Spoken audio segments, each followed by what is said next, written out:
ফাটি ফিটি ফের আগে রাহা এগিয়ে গেল। বিহান ভাইয়ের দরজা খোলা, যেন সে আশঙ্কাই করে রেখেছিল কেউ তার রুমে আসবে। দরজা খোলা পেয়ে রাহাকে খুশি হতে দেখা গেল। দুই পর্দার ফাঁকে আচমকা নিজের মুখটা ঢুকিয়ে দিল। পর্দার ফাঁক দিয়ে গলা বাড়িয়ে দিয়ে ছোরের মতো সূক্ষ্মভাবে নজর দিল কোথায় কি আছে, কিন্তু পুরো রুমে কোথাও বিহান ভাইকে দেখা গেল না। রাহা ঠোঁট টিপে হাসলো, লুচ্চা লুচ্চা শয়তানি নজর দিল বিহান ভাইয়ের বেনেটের দিকে, যেন এই রুমের তার সবচেয়ে কাঙ্ক্ষিত জিনিস সেখানে লুকিয়ে রেখেছে। বজ্জাত বিহান ভাইটা। রাহা এরপর খুব সাবধানে এগিয়ে গেল সেদিকে। খালি রুমের সুযোগ পেয়ে সৎপর্ণে গিয়ে দাঁড়ালো আয়নার সামনে। মেয়েদের ভ্যানিটিতে যেমন নানান রকম স্কিন কেয়ার প্রোডাক্ট থাকে, বিহান ভাইয়ের তেমন বিভিন্ন রকম পারফিউমের কালেকশন থাকে। অনেকগুলি পারফিউমের বোতল দেখে রাহার মুখে দুষ্ট দুষ্ট হাসি ফুটে। পুরনো কিছুর সাথে নতুন কিছু কালেকশন যোগ হয়েছে। বিহান ভাই নিশ্চয়ই এগুলি ঢাকা থেকে নিয়ে এসেছে। রাহার মুখে হাসি ফুটে আরও কিছুক্ষণ কপাল কুঁচকে বাবুক হয়ে তাকিয়ে থাকে পারফিউমের কালেকশনগুলির দিকে। বিহান ভাই সবসময় কোন পারফিউমটা বেশি ইউজ করে? ওই যে বিহান ভাইয়ের ঘা থেকে কেমন মিষ্টি মিষ্টি সাফরন আর জেসমিনের একটা ঘ্রাণ পাওয়া যায়, ওটা কোন পারফিউমটা? সেই সুবাসটা তার নাকে আসতে একেবারে খেয়ে ফেলতে মন চায়। এই ঘ্রাণটা তাকে কেমন পাগল ফাগল করা। অবচেতন মন চায় বিহান ভাইকে একেবারে চাপটে ধরে সারাদিন ওই ঘ্রাণ শুকতে। রাহা যেন নিজের ভাবনায় কল্পনায় বিভোর হয়ে গেল। তার ঠোঁট টিপা হাসি আর ভাবুক মুখ দেখে বোঝায় যায় সে নিহাত সামান্য কোনো কল্পনায় মেতে নেই। তার চিন্তায় কল্পনায় এমন বিশেষ কিছু দৃশ্য বানাতে ব্যস্ত, যা তার মস্তিষ্ক কিছুক্ষণের জন্য সুখকর অনুভূতি দিলেও শোচনীয় নয় ইঙ্গিত করে। তাই দ্রুত নিজের কল্পনা জগৎ থেকে বের হয়ে দুই পাশে মাথা নাড়ে, ঘন ঘন চোখ ঝাপটিয়ে নিজে নিজে বলতে থাকি, সি সি এসব কী ভাবছি আমি? বিহান ভাই আমার ভাই হয়। সি রাহা, তুই লুসু হলি কবে? ডোক গিলে নিজের অস্থিরতা কমাতে চাইল সে। ভ্যানিটি থেকে একটা সাদা স্বচ্ছ কাচের বোতল তুলে নিল। বোতলটা দেখতে তার বড্ড কিউট লাগলো। অবুঝ রাহা ঘুরিয়ে ফিরিয়ে দেখলো বোতলটা। পারফিউম লুবি রাহার নাকের কাছে এনে একটু শুকলো। অদ্ভুত মিষ্টি এক অনুভূতি হতেই ভেতরের কৌতূহল তাকে চটপট করে দিল ঘ্রাণটা শুকার জন্য। ঘরে বিহান ভাই নেই বিদায় সুযোগটা বেশ পেল। চোখ বুলিয়ে নিয়ে দেখলো অ্যাঞ্জেলস শেয়ার বাই কিলিয়ান লেখাটায়। পারফিউমের মুখটা খুলে নিজের গলার দিকে একটু স্প্রে করে দিল। সঙ্গে সঙ্গে তার চোখ বন্ধ হয়ে এলো। শরীরটা শিরশির করলো ঘ্রাণটা শুকতে প্রথমে নাকে এসে লাগলো এক ধরনের উষ্ণ মিষ্টতা, ঠিক চকলেট না আবার মধুও না। ওদের মিষ্টি স্পাইসি ঢাপটায় তার শরীর দুলে উঠলো। চন্দনের নরম আলতা একটা সুবাস তার ভেতরকে যেন স্থির করে তুলল। ঘ্রাণটা খুব বেশি ভারী না, মিষ্টি উষ্ণ একটু নরম একটা অনুভূতি হলো রাহার মাঝে। ঘ্রাণটার সাথে তার মিশে যেতে মন চাইল। অনুভূতিরা ফাজি প্রজাপতির মতো উঠতে লাগলো। রাহা বিভোর হয়ে কিছুক্ষণ এভাবে ঘ্রাণটা শুকে নিল। একটু পর চোখ খুলে বোতলটা ভালো করে ঘুরিয়ে ফিরিয়ে দেখলো। দেখতে কেমন কিউট, ঘ্রাণটা আরও বেশি খেয়ে ফেলার মতো। রাহা নিজের শরীরে গায়ে হাত ইচ্ছে মতো স্প্রে করলো। চোখ বন্ধ করে আবারও টানলো নিজের মাঝে ঘ্রাণটা। ওয়াশরুম থেকে বিহান বের হতেই গরময় চকলেটের মতো গাঢ় উষ্ণ ঘ্রাণ এসে ঠেকলো নাকে। এরপর মিষ্টি মিষ্টি চকলেট আর চন্দনের সুবাসে ঘরটা মোমো করতে লাগলো। মুহূর্তে কপাল কুঁচকে এলো তার। এই মাথা নষ্ট করা পারফিউম কে স্প্রে করলো? এখানে কি করিস তুই? হঠাৎ বিহান ভাইয়ের রাজবাড়ি দমক সুরে বলা কথায় রাত চমকে উঠলো, সামান্য কেঁপে উঠলো ভয়ে। দ্রুত করে পারফিউমটা রেখে ঠিক হয়ে দাঁড়ালো। একে তো পারফিউমের ঘ্রাণটায় কেমন কেমন লাগছে রাহার, তার উপরে এই বিহান ভাই লোকটা এই ভোর সন্ধ্যাবেলায় শাওয়ার নিয়ে এসেছে। কোমরে একটা সাদা টাওয়াল ঝুলছে, কাঁধে আরেকটা টাওয়াল ঝুলিয়ে রেখে তা দিয়ে মাথা মুছতে মুছতে এগিয়ে আসছে। চুলে শিশির কণার মতো পানি জমে আছে। কপালে আসা গাঢ় চুল দিয়ে টপ টপ করে পানি পড়ছে। আর ওই ফুলো 5টা বুড়ি বিন্দু বিন্দু পানি জমা লোমনীয় বকটা বুড্ড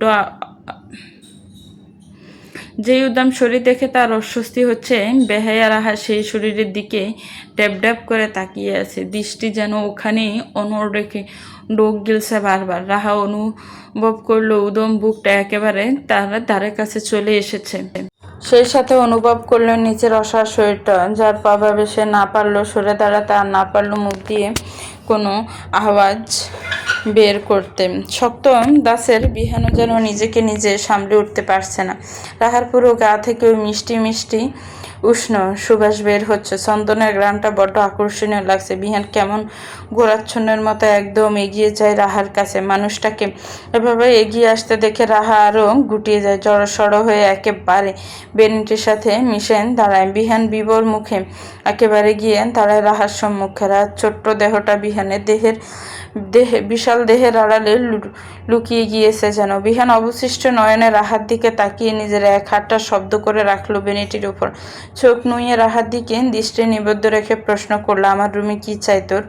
বিহান ভাইয়ের উদুম বুক আর এত কাছে এসে ফিসফিস করে কথা বলায় রাহার হাত পা পুরো জমে যেতে লাগলো। হৃদস্পন্দন যেন হঠাৎ করেই থেমে গেল, কিন্তু অনুভব করলো ভেতরের অস্থিরতা, তীব্র তোলফাড়ের খুঁজ। আশ্চর্য, এমন লাগছে কেন রাহার?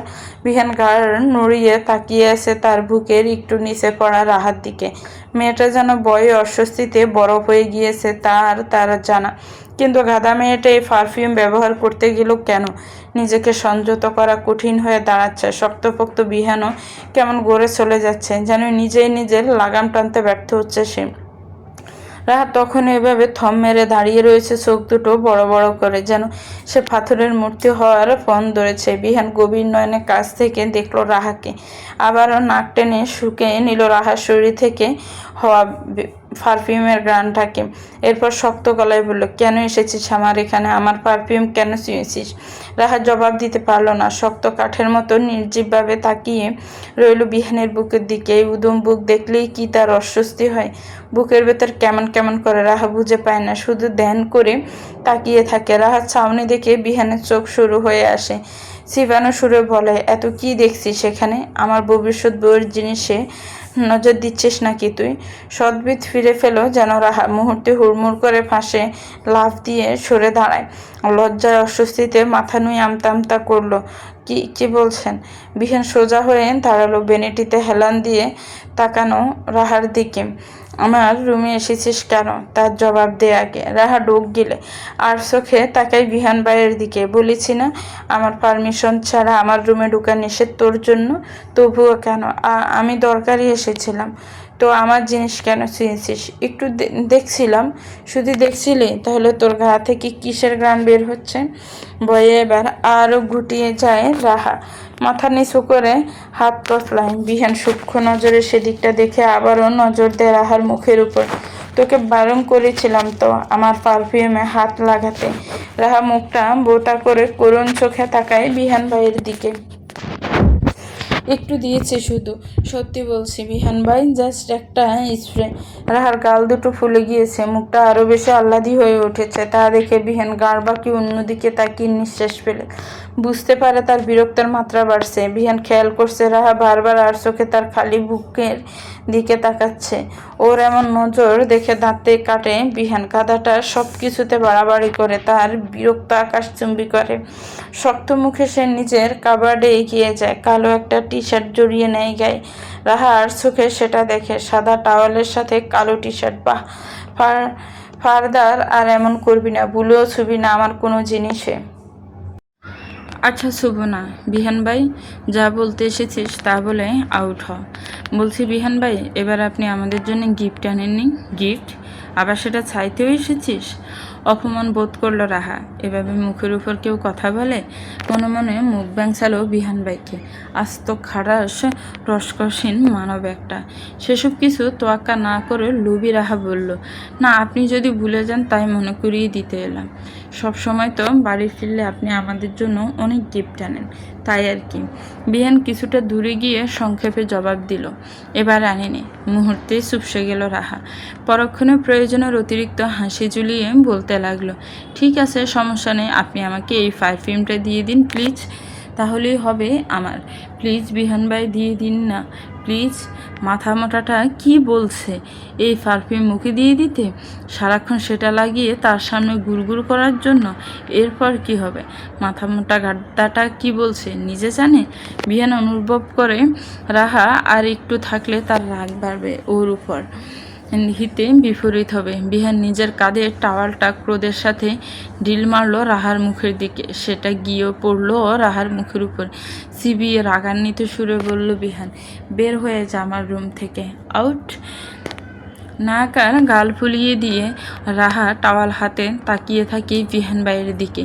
এভাবে তাকিয়ে আছিস কেন ইডিয়েট? খেয়ে ফেলবি আমাকে? কি বলেছি? কথা কানে যায়নি? চোখের সামনে থেকে যা। রাগে দুঃখে অপমানে রাহা ফুসফুস করতে থাকে। নিজে যাবি নাকি তোকে ঘাড় ধাক্কা দিয়ে আমার হেল্প করতে হবে? রাহা এবার আর নিজেকে আটকাতে পারল না। রাগে দুঃখে চোখ উপসে তার পানি বের হয়ে হলো। হাতের টাওয়ালটা ফ্লোরে ফেলে দিয়ে বলে উঠল, আপনি খুব পচা বিহান ভাই, খুব পচা। এরপর আর বাঘের গুহায় থাকার দুঃসাহস করেনি রাহা। এক ছুটে বের হয়ে যায় রুম থেকে। এতক্ষণ রুশ্মির ঘরে কাঁদতে কাঁদতে চোখের পানি নাকের পানি একে করে বিহান ভাইকে যাচ্ছে তাই বলে এবার রাহা ছুটেছে দাদির রুমে, কারণ বাড়িতে বাপ চাচা কেউ নেই। আর আহ্লাদের ইন্ধন জোগানোর মানুষই তো বাপ চাচা আর এই দাদি। তুমি জানো দাদি, ওই বিহান ভাই কত খাড়াস, একটা পাষাণ বিবেকহীন মানুষ। সামান্য একটা পারফিউম চাইলাম, দিল তো নাই, উল্টো যা মন চাই বলেছে। আমাকে গাঁট ধাক্কা দিয়ে বের করে দিবে, তাও বলেছে। তোমার আদরের নাতি কি কিছু বলবে না?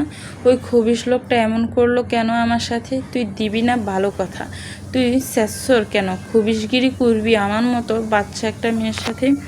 লতিফা বেগম সেই কখন থেকে বোঝানোর চেষ্টা করছেন, কিন্তু এই আল্লাদিকে কিছু বলেও কাজ হচ্ছে না।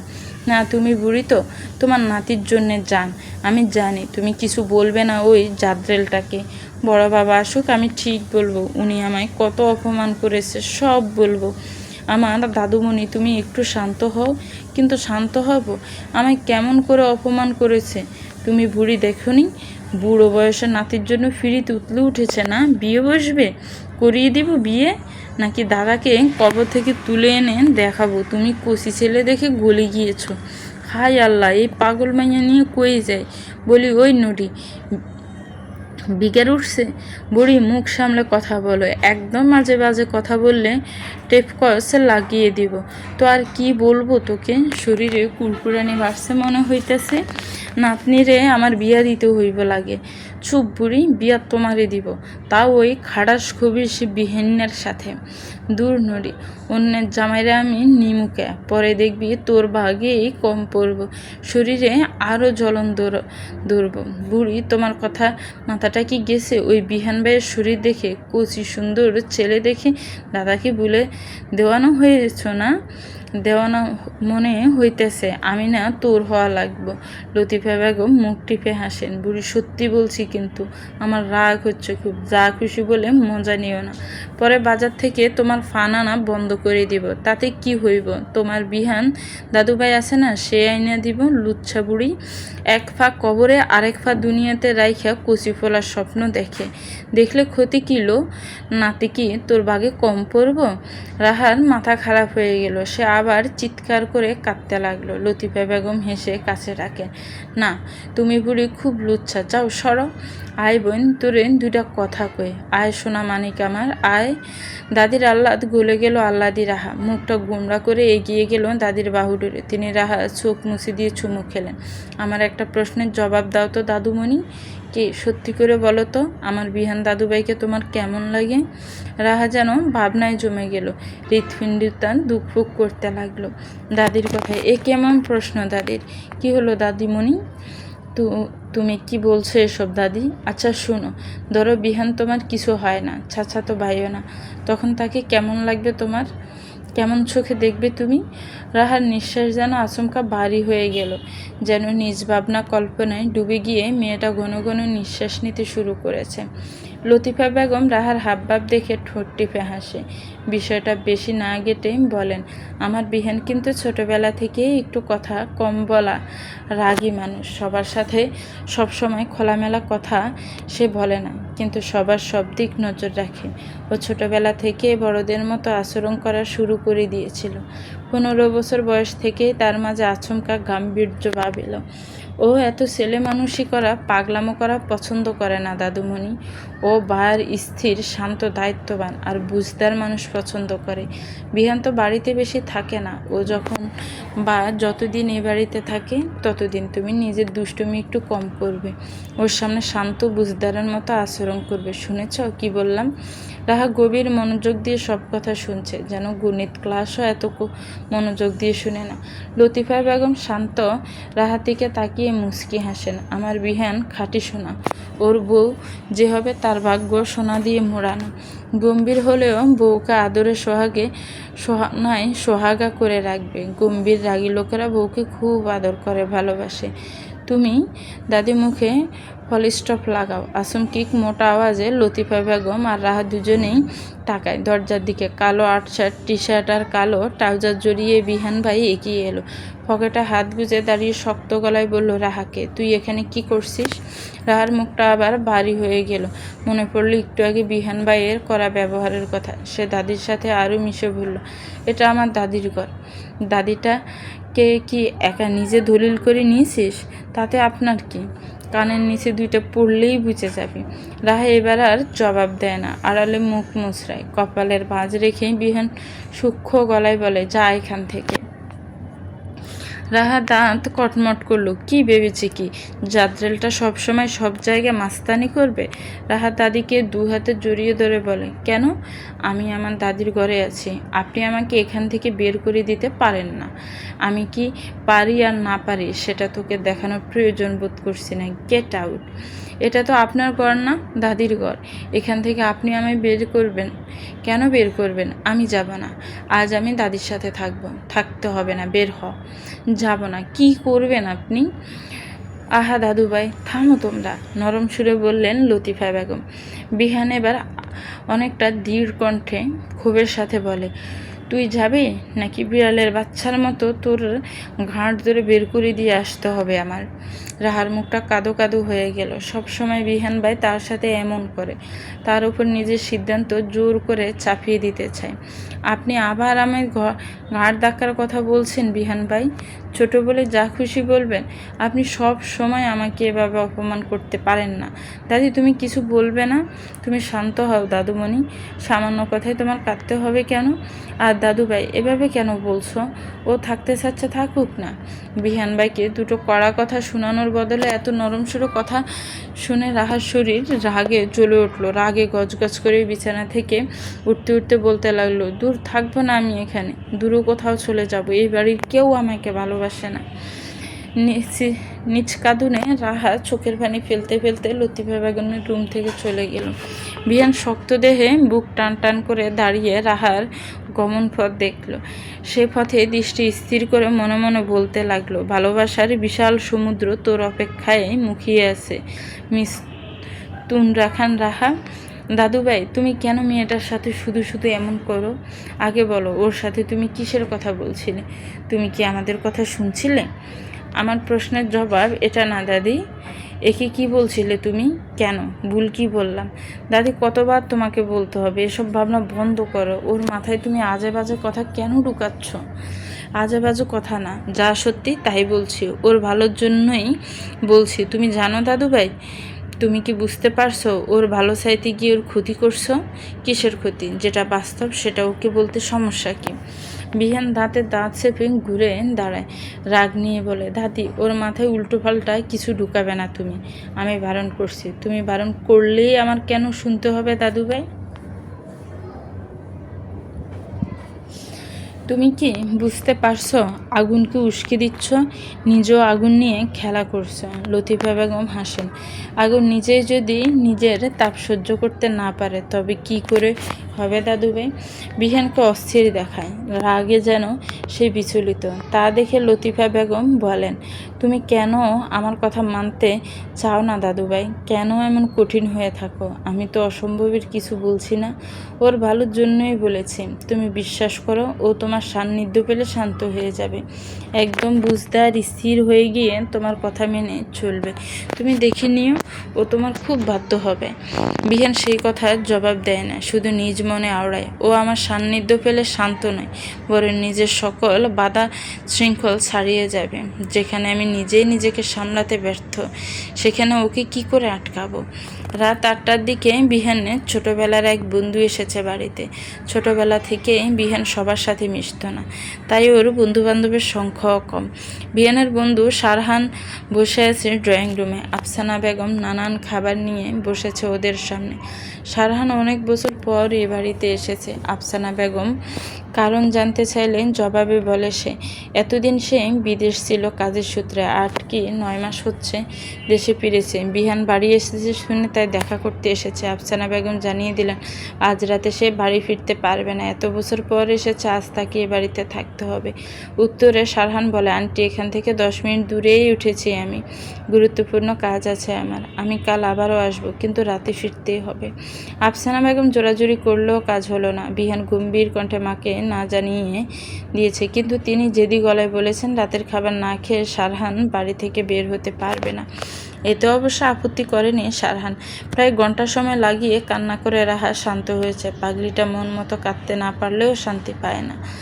রাহার স্বভাবগুলির মাঝে একটা হলো সে কারো উপর বেশিক্ষণ রাগ করে থাকতে পারে না। বোকা মেয়েটা রাগে কান্না করে, মন হালকা করে কাঁদতে পারলে তার আর রাগও থাকে না। এই মুহূর্তে বিহান ভাইয়ের প্রতিও তার আর কোনো রাগ নেই। নিচে নেমে অপরিচিত লোককে দেখে স্থির হয়ে দাঁড়ায় রাহা। মুচকি এসে তাকায় বিহান ভাইয়ের দিকে। মনে পড়ে দাদির কথাটা, বিহান ভাইয়ের সামনে ছেলে মানুষই না করে তিনি শান্ত হয়ে থাকতে বলেছেন, কিন্তু কেন তা রাহা জানে না। তবুও সে নিজের চঞ্চলতা দমন করার চেষ্টা করলো। বিহান ভাইয়ের পাশে বসে থাকা সারহানের উদ্দেশ্যে সালাম দিল সে। এদিকে সারহান রাহাকে দেখি স্তম্ভিত হয়ে যায়। ফেল করে অবাক দৃষ্টিতে তাকিয়ে থাকি। তার পাশে বসা বিহান খুব টের পেল রাহার দিকে এভাবে তাকিয়ে থাকতে দেখে বিস্তর রেগে সে সামনে থাকা ফলের ছুরিটা হাতে তুলে নিল। সেটা ঘুরিয়ে ফিরিয়ে চিবানো ক্ষীণ সুরে বলল, চোখ তুলে ফেলবো বাস্টার্ড, নজর সামলা। রাহা মুচকি হেসে আফসানা বেগমের কাছে গিয়ে জানতে চাইল, এটা কে বড় মা?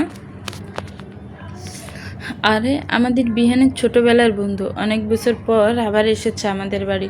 রাহা সৌজন্যতা রক্ষার্থে ভদ্রতা সুলভ হেসে জানতে চাইল, কেমন আছেন ভাইয়া? সারহান বিবর গলায় জবাব দিল, খুব ভালো আছি। বিহানের শরীরে যেন কেউ আগুন ধরিয়ে দিয়েছে। রাগে কটমট করতে করতে সে দমকে বলে উঠল, এখানে কি তোর? যা নিজের রুমে গিয়ে পড়তে বস। বিহান ভাইয়ের রুক্ষতায় রাহার মন খারাপ হলেও সে চুপচাপ চলে যায়। এই বিহান ভাইটা আস্ত বজ্জাত, কিছুতেই তার মুডটা ঠিক হতে দিচ্ছে না, কিছু না কিছু করেই তার মন খারাপ করিয়ে দিচ্ছে। সারহান প্রশ্ন করল, এটা কে রে? বিহান ক্রোধান্বিত দল্পে হুট করে উঠে দাঁড়ালো। তেজ মিশ্রিত কাট গলায় জবাব দিল, এত কিছু তোর জানতে হবে না, আমার রুমে আয়। এরপর বিহান হন করে নিজের রুমে চলে গেল। সারহান কিছুক্ষণ পর এসে বলল, ওই মেয়েটা সেই ছোট্ট রাহা? আমি তো বিশ্বাসই করতে পারছি না ইয়ার, এত বড় হয়ে গিয়েছে। বিহান জবাব দিল না, কিন্তু মুখ দেখে মনে হলো অগ্নিগহ্বর নিজের মাঝে নিয়ে ঘুরছে। ভাই, তোকে একটা কথা বলতে চাইছিলাম। না মানে আমার বন্ধু তুই, তাই মনে হচ্ছে তোকে আগে জানিয়ে পরে বিষয়টা নিয়ে আগানো ভালো। ক্রমে বিহানের মুখ লাল থেকে লাল হতে লাগলো, যেন এক্ষুনি অগ্নিগোলাটা ফেটে যাবে। দাঁত কাউটমট করছে, তার শরীর জ্বলছে। বলছি, রাহা দেখতে বেশ সুন্দর, ওকে আমার পছন্দ হয়েছে, তুই চাইলে ওকে। কথাটা শেষ হতে দিল না, তার আগে বিহান বন্ধুর দোহাই তোয়াক্কা না করে বজ্র তেজে ক্ষিপ্তে গিয়ে চেপে ধরল সারহানের গলা। মুখ ভয়ঙ্কর হিংস্র দেখাচ্ছে, চোখ দুটি আগুনের গোলা হয়ে গিয়েছে, নিঃশ্বাসের সাথেও যেন উত্তপ্ত তেজ নির্গত হচ্ছে পুলকির মতো। হিংস্র নেকড়ের মতো সারহানের গলা চেপে ধরে ফিসে বলতে লাগলো, she is mine, only mine. যেই কথাটাই কণ্ঠস্বর দিয়ে বের করেছিস, দ্বিতীয়বার সেই ভুল করার সাহস করিস না, নয়তো আমি ক্যাপ্টেন বিহান আরবিদ খান তোর জান খেয়ে ফেলবো। চলবে। তো ভিউয়ার্স, গল্পটার এই পর্ব কেমন লেগেছে একটি কমেন্টস করে জানাবেন। গল্পটা ভালো লাগলে একটি লাইক করবেন, গল্পটাকে শেয়ার করবেন, আর আমার চ্যানেলকে সাবস্ক্রাইব করবেন। ভালো থাকবেন, সুস্থ থাকবেন, আমার চ্যানেলের সাথেই থাকবেন। আল্লাহ হাফেজ, আসসালামু আলাইকুম।